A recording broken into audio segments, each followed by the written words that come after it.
శాంత శాంత శాంత నీకెన్ని కష్టాలు వచ్చాయి శాంత? ఇప్పుడు నాకు అంత కష్టమే వచ్చిందండి. మీరు అంత బాధపడుతున్నారు, దుఃఖలా బానే ఉన్నానుగా. మీ అమ్మాయిని పువ్వుల్లో పెట్టి చూసుకుంటానని చెప్పి పెళ్లి చేసుకొని నీ చేత గొడ్డు చాకరీ చేయిస్తున్నందుకు నా మీద కోపం లేదా?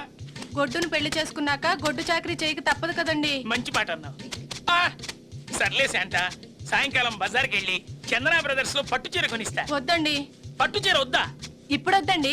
పక్కింటి పార్వతి కానుకని పుట్టింటికి వెళ్ళింది. వెళ్తే? తను వచ్చాక కొనుక్కుంటాను. సరే. ఇప్పుడే కొంటే పాత పడిపోతుంది. అందాక వాషింగ్ మిషన్ కొనండి. వాషింగ్ మిషన్ బట్టలు ఉతుకుతుంది. మరి ఆ అంట్లు మీరు తోవండి. శాంత, ఇంత మంచి భార్య ఇంత మంచి భర్త చేత అంట్లు తోవిస్తుందంటే నలుగురు 400 రకాలుగా అనుకుంటే నీ మనసు బాగుంటుందా? చెప్పు శాంత, చెప్పు. ఏమండి?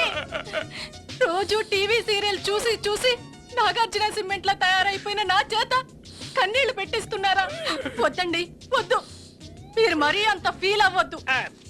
నేను ఫీల్ అవును కానీ ఇన్నేళ్ల నీ చాకరీకి ఓ మంచి బంపర్ బహుమతి.